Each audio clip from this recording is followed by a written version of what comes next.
Ya, baru saja kita mendengarkan putusan dari KPU yang mengenai hasil final, mengenai rekapitulasi suara nasional Pilpres dan juga Pileg. Kita langsung tanya ke Pak Arief. Pak Arief, melihat apa yang tadi terjadi di sana, gitu. Nah, apakah sudah malam hari ini pukul 21.53 artinya sudah selesai rapat pleno yang dilakukan oleh Komisioner KPU?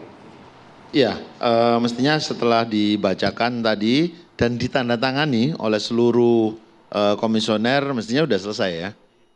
Sekarang kewajibannya adalah membuat salinan berita acaranya, kemudian saksi-saksi di tingkat nasional nanti diberi kesempatan untuk menyatakan pendapatnya, kemudian menandatangani berita acara, lalu salinan-salinan itu diberikan kepada para pihak.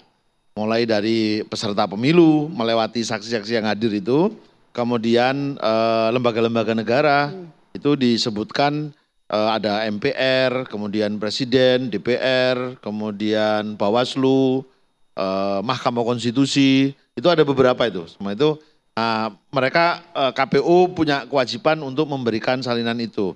Itulah mengapa pada bagian terakhir dari proses rekapitulasi ini beberapa pihak kan menghadiri ya. Karena mungkin memang diundang untuk menerima salinan berita acara rekapitulasi ini.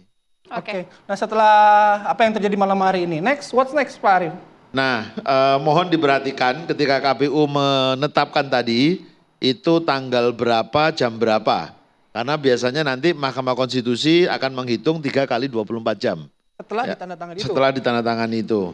Nah, itu untuk memberikan kesempatan sebagaimana diatur dalam undang-undang, apakah ada keberatan, apakah ada sengketa terkait dengan hasil pemilu ke Mahkamah Konstitusi. Kalau tidak ada sengketa, maka ini berlaku, ditetapkan. Tapi kalau ada sengketa, maka ditunggu sampai proses sengketanya selesai. Nah, proses sengketa selesai itu bisa punya dua kemungkinan ya. Selesai pada saat diputus oleh Mahkamah Konstitusi atau selesai setelah Mahkamah Konstitusi memerintahkan apa dalam putusannya.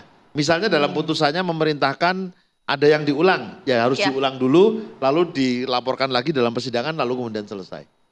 Nah, jadi setelah semua proses selesai, baru ini semua keputusan ini dinyatakan berlaku. Oke, baik. Terima kasih Pak Arief. Nah, tadi untuk Pak Arief sudah menjelaskan soal tahapan. Nah, kami juga akan hadirkan juga ini tahapan pemilu di Pilpres 2024 kali ini. Ya pemirsa, ini menambah informasi Anda untuk tahapan-tahapan pemilu seperti apa, karena sekarang kita sudah sampai di ujung jalan ya, kita sudah sampai pengumuman rekapitulasi suara, dan ini datanya pemirsa mulai dari Februari hingga 23 Maret pengajuan penyelesaian perselisihan hasil pemilu di MK ini, dan kemudian selanjutnya pemirsa akan ada tahapan pengucapan sumpah janji DPRD Provinsi, DPRD Kota, dan juga Kabupaten. Dan selanjutnya kita akan lihat 1 Oktober pengucapan sumpah janji di DPR dan juga DPD. Selanjutnya, yakni adalah 20 Oktober pengucapan sumpah janji Presiden dan Wakil Presiden. Ya, sekarang saya ingin ke Prof. Burhan. Prof, komentari ini secara resmi angka sudah diumumkan 58,6% untuk 02, 16,5 untuk 03, 01, 24,9 komentarnya. Ya, sebenarnya buat kami ya, para pelaku lembaga survei, hasil yang ditetapkan oleh KPU malam ini tidak terlalu mengejutkan. Justru yang deg-degan buat saya secara pribadi itu survei terakhir jelang pemilu. Kemudian tingkatan kedua, rasa deg-degan itu adalah exit poll. Dan paling rendah tingkat deg-degan itu adalah quick count. Karena parameter yang dipakai untuk memprediksi quick count itu kan parameternya fix. Hasil rekapitulasi suara yang sudah ditandatangani oleh KPPS, disaksikan oleh para saksi. Jadi derajat prediksinya itu jauh lebih mudah. Jadi kebangetan kalau ada yang salah melakukan quick count. Nah, pengumuman KPU meskipun sifatnya formal dan resmi, itu tingkat deg-degannya paling kecil. Karena pertama, kemungkinan melesetnya dengan quick count terlalu kecil, terlalu nyaris tidak ada. Kalau misalnya prosesnya dilakukan secara benar. Kenapa? Karena quick count itu kan fungsi awalnya hanya sekedar sebagai alat deteksi kecurangan. Jadi bahwa kemudian quick count bisa jadikan sebagai alat untuk memprediksi hasil pemilu itu bonus. Mengapa disebut sebagai alat deteksi kecurangan? Karena quick count itu melakukan proses pencarian data di TPS langsung. Jadi ibarat proses pemilihan secara berjenjang seperti di Indonesia, di mana suara dihitung dari TPS kemudian naik ke tingkat PPS, naik ke tingkat PPK kecamatan, naik tingkat kabupaten kota, naik lagi tingkat provinsi, sebelum akhirnya masuk ke kabupaten. Setiap jenjang itu punya potensi terjadinya kecurangan. Nah, quick count membypass proses itu. Jadi sebenarnya tidak terlalu mengagetkan yang diumumkan oleh KPU, apalagi sudah terbukti proven kan quick count sejak tahun 2004, baik dari tingkat nasional ataupun pilkada. Nah, tetapi lagi-lagi quick count ini kan ada di hulu. Proses yang tadi Mas Arief sampaikan, tahapan pemilu itu kan quick count ada di hilir ya. Hulunya ini yang kita tidak tahu ya. Bagaimana proses sampai pada tingkat penghitungan di KPU ya. Kemudian quick count itu ada di hilir, sementara proses suara itu kan dari tingkat hulu. Nah, nanti MK atau mungkin jalur politik melalui angket yang akan menguji apakah proses ya, lahirnya suara baik untuk 01, 02, 03, kemudian partai-partai tadi itu dari hulu sampai hilirnya itu betul-betul bisa dipertanggungjawabkan atau tidak secara konstitusional. Nah, nanti MK silahkan kalau misalnya ada yang menggugat, saya dengar P3 sudah menyatakan keberatan karena dianggap tidak lolos PT 4%, dan pasangan 01, 03, silahkan. Ini bagian dari proses demokrasi yang sah, yang harusnya kita hormati, dan tentu kita ingin mendapatkan konstitusionalitas dan legitimasi hasil Pilpres, dan karenanya semuanya harusnya bisa menerima setelah proses baik hukum atau mungkin politik itu ditunaikan. Oke, baik, terima kasih Prof. Burhan. Oke, kami masih ada satu sesi lagi, masih ada satu segmen lagi, tapi kami harus jeda. Kami akan kembali sesaat lagi.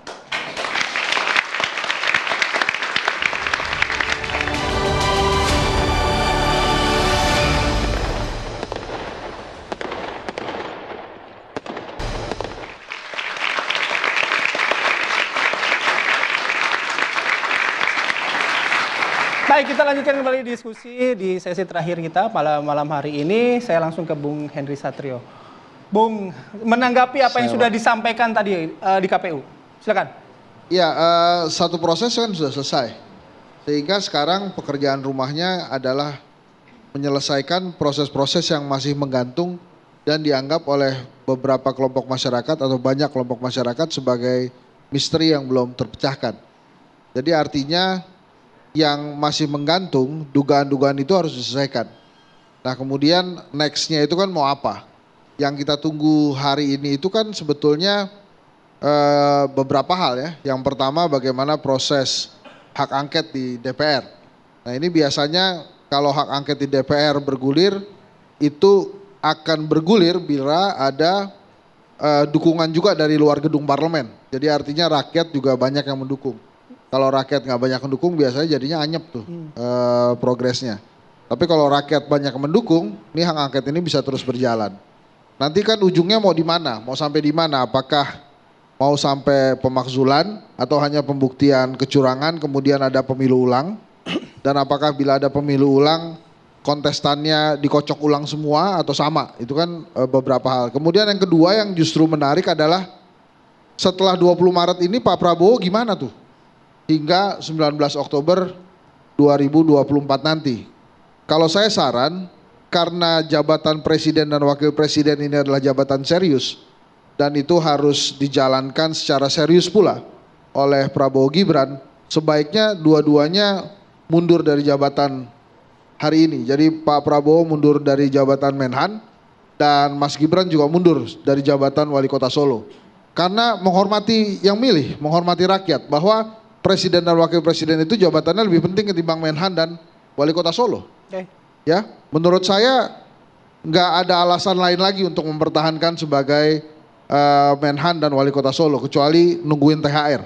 Ya, seharusnya kalau nggak ada ya sebaiknya mundur saja. Dan kemudian kenapa perlu mundur? Karena untuk menjaga sterilnya pemerintahan Pak Prabowo nanti, dia kan harus serius membuktikan diri sebagai presiden yang memang sudah dipilih rakyat. Bahkan saya kok ada percaya ya bahwa Pak Prabowo ini ingin membuktikan ke rakyat Indonesia bahwa seharusnya rakyat Indonesia ini milih dia 10 tahun yang lalu, bukan baru sekarang.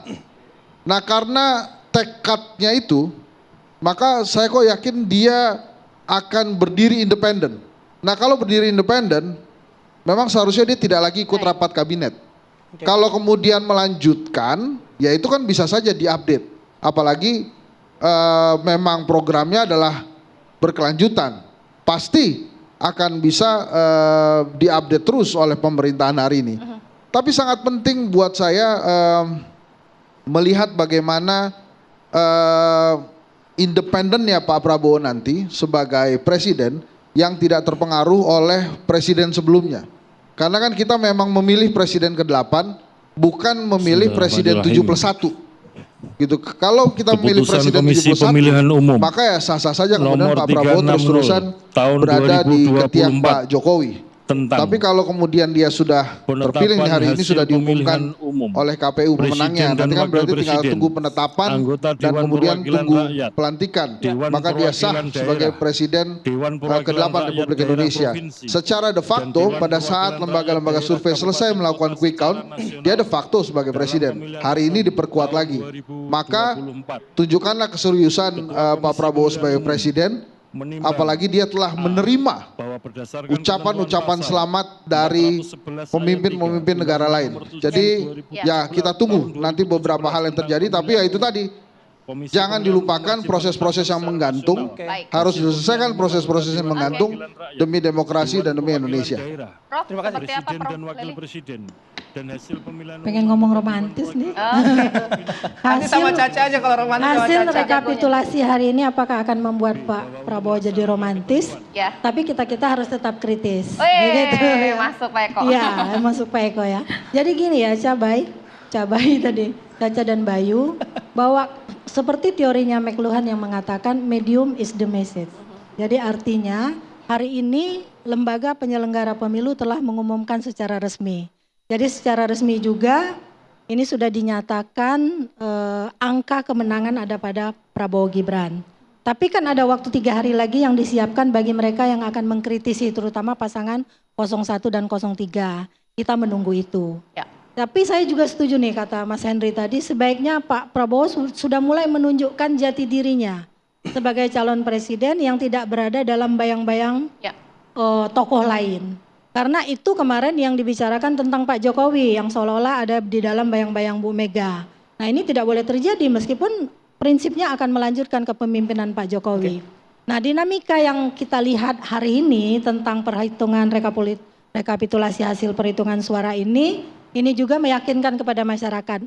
Anda sudah memilih, tapi ada masyarakat juga yang bertanya loh Cabai, bahwa pilihan kami bukan itu. Kok suaranya hilang dan sebagainya. Tidak hanya pada pilpres tapi juga pada pileg. Nah ini perdebatan soal pileg, kemana kotel efek itu beralih dan sebagainya. Ini juga menyisakan pesan-pesan yang harus dikorek oleh pasangan 01 dan 03. Dan undang-undang mengaturnya. Maka bersikaplah secara satria sebagai politisi yang tidak boleh pesan yang disampaikan oleh pendukungnya. Suara kami ini Anda apakan? Betul.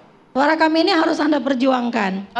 Maka perjuangan itulah yang ingin dilihat oleh masyarakat. Terima kasih Prof. Prof. Ibnu, terakhir. Ya, ini ada waktu 3 hari sejak sekarang ya. Berarti yang saya nantikan sebetulnya bukan ucapan para presiden luar negeri yang ngucapin selamat, bukan. Kita negara merdeka, negara independen. Yang saya nantikan adalah ucapan dari paslon dalam 3 hari ini. Kita menantikan bagaimana sikap Pak Anies dan Pak Muhaimin dan Pak Ganjar dan Pak Profesor Mahfud. Kalau mereka yang mengucap selamat baru tuh golden stick hand. Dari luar negeri belum apa-apa menurut saya. Itu hanya hiburan ya. Ya, jadi maksud saya tetaplah kita menjadi bangsa yang mandiri, yang kukuh dengan prinsip peraturan yang kita miliki. Begitu menurut saya. Terima kasih Prof. Ibnu. Tepuk tangan dulu buat para narasumber kita malam hari ini. Udah setengah jam. Prof. Ibnu terima kasih, Prof. Buran terima kasih, Prof. Buran terima kasih, Bang Hendra terima kasih, Pak Arief juga terima kasih sudah hadir.